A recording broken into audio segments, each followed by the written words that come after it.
करने होए तो दूसरी बात है, वो मेरे पास नहीं। जैसे इसको मार डालो, उसको कत्ल कर दो, ये कर दो, ये तांत्रिकपना, ये मेरे पास नहीं। पर अगर आप परमात्मा को वास्तव में खोज रहे हैं और उसमें सच्चाई है, तो पहले ये सोचो कि हमने क्या पाया, हमें क्या मिला। ये बड़ी सोचने की विचार की बात है। मैं 1970 साल से इन लोगों के बारे में सबसे बताती आ रही हूँ।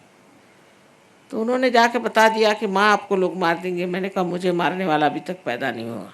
किसी ने मेरे ऊपर केस नहीं की, किसी ने कुछ नहीं किया, सब चुपचाप बैठे। क्योंकि सच्चाई मुझे मालूम है। मैं तो उनके मुंह पर कह सकती हूँ कि तुम लोग सब झूठे हो, सबको बेवकूफ़ बना रहे और सबका पैसा खा रहे हो, और नर्क में ये जाएंगे और उनके साथ उनके डिसाइपल्स भी जाएंगे। ये लोग कभी आपस में झगड़ा नहीं करते। क्राइस्ट ने कहा है बहुत साफ कि सैतान will not speak against his own house. सबने एक एक कमरा ले लिया है। अरे भैया तू भी चलने दे अपना धंधा और मुझको भी चलाने दे। मेरे बारे में तू कुछ मत कहना और मैं भी तेरे बारे में, तू भी अच्छा और मैं भी अच्छा। दोनों हाथ से हम पैसा इकट्ठा करें। सिर्फ पैसा ही इकट्ठा नहीं करते, आपकी कुंडलिनी खराब कर देते हैं, आपका शारीरिक आपको तकलीफ दे देते हैं। इनको क्या अधिकार है आपकी कुंडलिनी खराब करने का, या आप लोगों को सत्य से विचलित करने का? क्योंकि आप लोग परमात्मा को खोज रहे हैं, आप लोग भक्त हैं, आप लोग सीधे साधे हैं, इसलिए आपको बेवकूफ़ बना रहे हैं और आप लोग भी उनके चक्करों में आ रहे हैं। वो भी मोहनी मंत्र करते हैं, वो लोग भी मेस्मरिज्म चलाते हैं।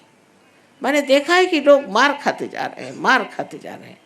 घर में बीमारी पे बीमारी, सब तरह के आफत, उनके घर से लक्ष्मी उठ गई, सब कुछ, पर तो भी वो गुरु के पाँव ही नहीं छोड़ेंगे। अरे भाई कुछ तो अकल रखो।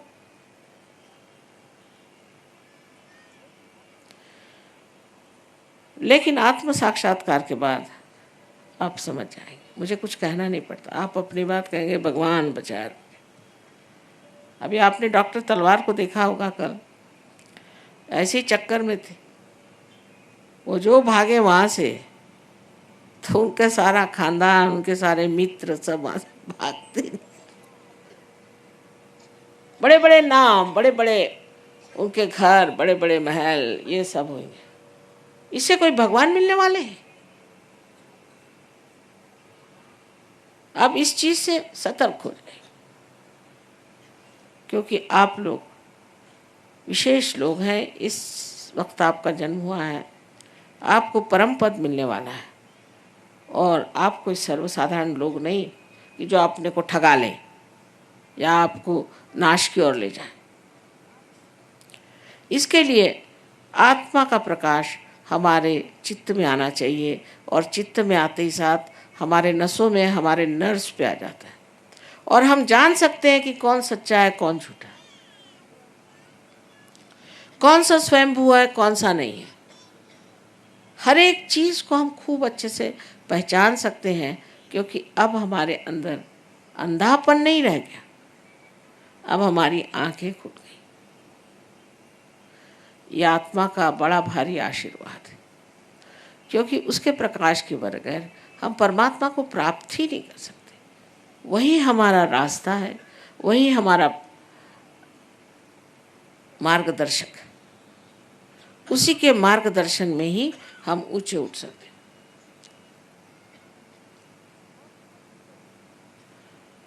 और सबसे बड़ी चीज़ आत्मा की जो है वो ये कि आपको वो आनंद के सागर में ढकेल लेता है। आत्मा का आनंद एक अपना विशेष है। अब ये लोग देखिए सब रईस घरों के हैं, यहाँ जो आए के पास मोटरें हैं, सब घर वर है, सब कुछ। अब यहाँ बेचारे कैसे भी रह रहे, 7-8 दिन से तो ट्रेनें में रह रहे, और कुछ पूछो तो नहीं ना, हम तो बड़े आनंद में हैं माँ। क्योंकि आत्मा का जो आराम है, कंफर्ट है, वो बहुत बड़ी चीज़ है। फिर दुनिया भर की चीज़ों से कोई मतलब नहीं।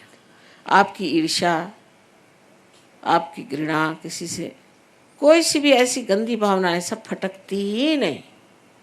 कोई है अपनी जगह, कोई दूसरा अपनी जगह, कोई एक दूसरे की गर्दन नहीं काटता, कोई एक दूसरे को सताता नहीं, बस उस आनंद के सागर में सब मौज से रह रहे हैं। अब 55 देशों के लोग हैं। गणपतिपुणे में हमारा सेमिनार होता है जहाँ सब आएंगे, अभी भी आए हैं पर और आने वाले। ये कभी लड़ते नहीं आपस में, कभी झगड़ते नहीं, कोई नोच खसोट नहीं, कोई कभी झूठ बोलना नहीं, कोई पैसा खाना नहीं, कुछ नहीं कुछ नहीं कुछ नहीं। जब ऐसे लोग तैयार हो जाएंगे तो ये सब लड़ाई झगड़ा खत्म हो जाएगा। धर्म के मामले में सब धर्मों में हमारा विश्वास है। एक ही धर्म को लेकर बैठे, हमारा ही धर्म सबसे अच्छा है, हो गया झगड़ा शुरू। आपका धर्म का सबसे अच्छा है तो क्यों नहीं सारी दुनिया में आपने शांति प्रस्थापित कर दी। तो ये हम लोग विश्व धर्म के मानने वाले हैं, क्योंकि आत्मा विश्वव्यापी है, सबके अंदर एक ही परमात्मा का प्रतिबिंब है।